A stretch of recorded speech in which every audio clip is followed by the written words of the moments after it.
Hey, so here's a mini practice that you could do on its own so you can save it for later, share it with your friends. It's a great warm up for climbing, for skiing, for hiking, running, anything where you're going to be using your hips. You're in an upright position because there's a lot of juicy hip mobility and warm up.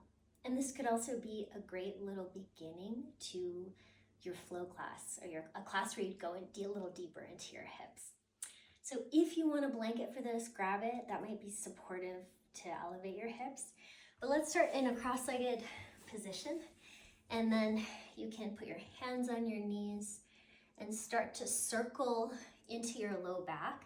So when you go forwards, your shoulder blades can squeeze together. And then you're getting a nice side bend, lateral movement to the spine. And when you go back, you can hollow your belly back out to your spine. And then you can switch directions and just see how cranky your low back is. So one thing that this practice is great for is getting the femur to rotate a little easier in the socket. And this can really take a load off your low back and see how it feels after. Okay, so we'll do a little check-in. So do that, and then let's lean to the right and get into a side bend. So come up, out, and over. You can bend your bottom elbow if you can. You can let your elbow come to the floor. You can try to get your left sit bone to be a little heavier into the floor. Take a breath.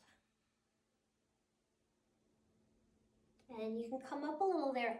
Unhook your left leg from cross-legged.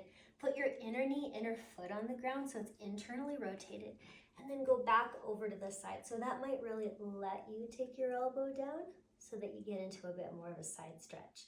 Another option here is to draw your left knee into your chest, hold your ankle, and then reach your knee back, getting a quad stretch, getting a hip flexor stretch. Take a beat there.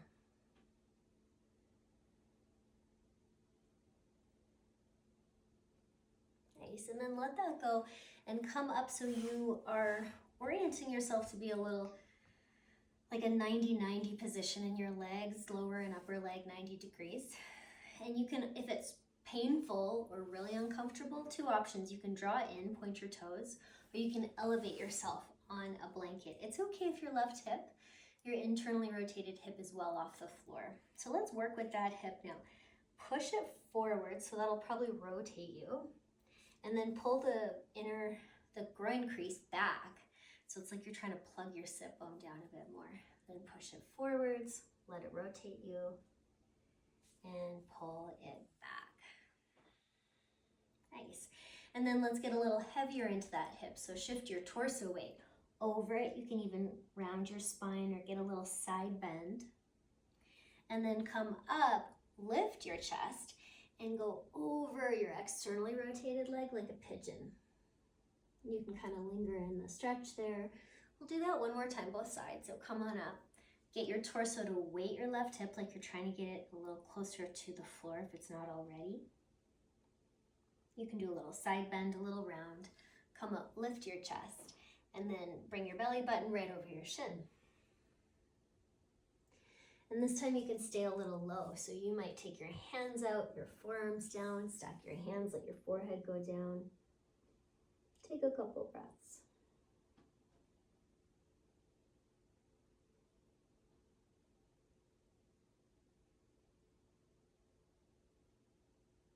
Perfect. You can come up from there and then lean to the right. So this is your first option. A little more challenging option is to not use the lean and the hand as much and be a bit more upright. Then we'll see if we can lift the outer left ankle off the ground, making the knee heavy and really feeling that in the side seat. And then switching that so that you externally rotate your leg, right, to wherever it goes. So you're getting the inner thigh line to get longer. So we'll go back and forth. So you can really lean to make this happen and go like that, really leaning to the right. Or you can be a little more upright and try to use a little less side waist and a little more outer hip. If you want to, you can also add resistance. So I really like this when you lift the outer ankle. Press into the shin or the ankle and push hand into leg and leg into hand. And then here you're going to take the outer knee and push. Just create that. create that friction so you're getting a little stronger in that range. Nice, and then let that go and come up from there. And then lean to the right. So this is your first option. A little more challenging option is to not use the lean and the hand as much and be a bit more upright. Then we'll see if we can lift the outer ankle off the ground, more like that. I see how wide you can go. And then bring it in and come back into your cross-legged position. So you can already do a little assessment to see which sitting bone feels a little heavier. And maybe you do that circle into your low back. You can even close your eyes and just see what side of your low back feels a little more spacious, a little more easy. And then we'll do our side bend to the left. So go wherever you get. You can compress the left side to open the top side. Maybe your elbow comes down, maybe your right hip gets a little heavy. And then you can come up and unhook your right leg, so it's an internal rotation, inner knee to the floor. And then keep going over to the side. If you want, you can bring your knee in, grab your ankle, and stretch. Get a good stretch through your quad, through your hip flexor, active feet here. And then you can come up to have that 90-90 position. So again, you might elevate. You might draw in a little bit more so it's less of a wide angle. And then just see how your right hip is doing. If it's different than your left, it's okay if it's off the floor. And then we'll roll it forwards. That might make you want to rotate. Even look behind you. Kind of open the hip flexor and then take the crease of your groin back like you're trying to plug the sit bone down. Roll it forwards. You can do it with your breath. And hold back. Nice. And then let's get a little more body weight over top of this hip. Compress your side, little side bend, even a little curl. And then come up, lift your chest and go over like a pigeon over your left externally rotated leg. Come on up, a bit more body weight over the right hip.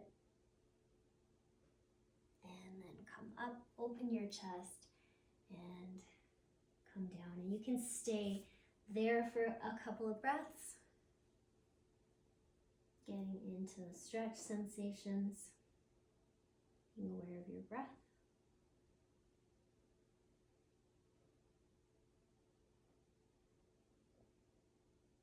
And finding that just right amount of effort and ease.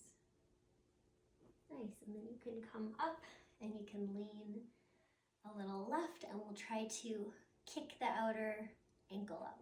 So I'm going to try not to completely use my side. I might be using that a little bit, but try to really work the side seat.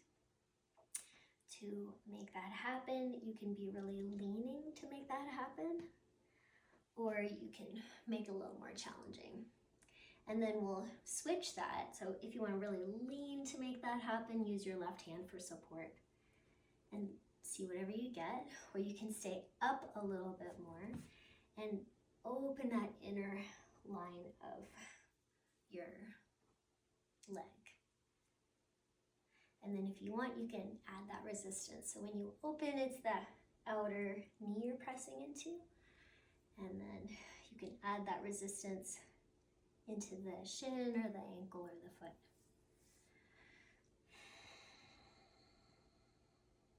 Nice and slow and controlled.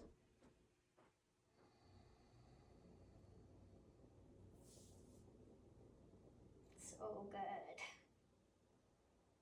See how wide you can get there. And then you can bring it in so that you're back in that cross-legged position. See if your hips feel a little more even.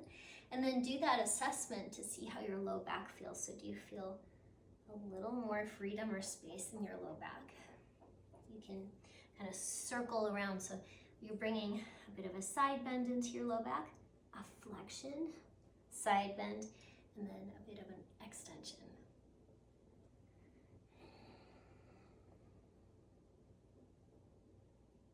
Nice, and then maybe you come a little forwards. You can certainly flex your feet, cross out your shins, ankles. Maybe even some of you have that mobility where you can stack your shins and come forwards and take a couple breaths. Take note if your low back feels like it is sort of less in the mix and your hips are really awake here. Okay, you can come up, whatever shin is in front, switch it out. Find your spot that's just right. Walk your hips back and come forwards.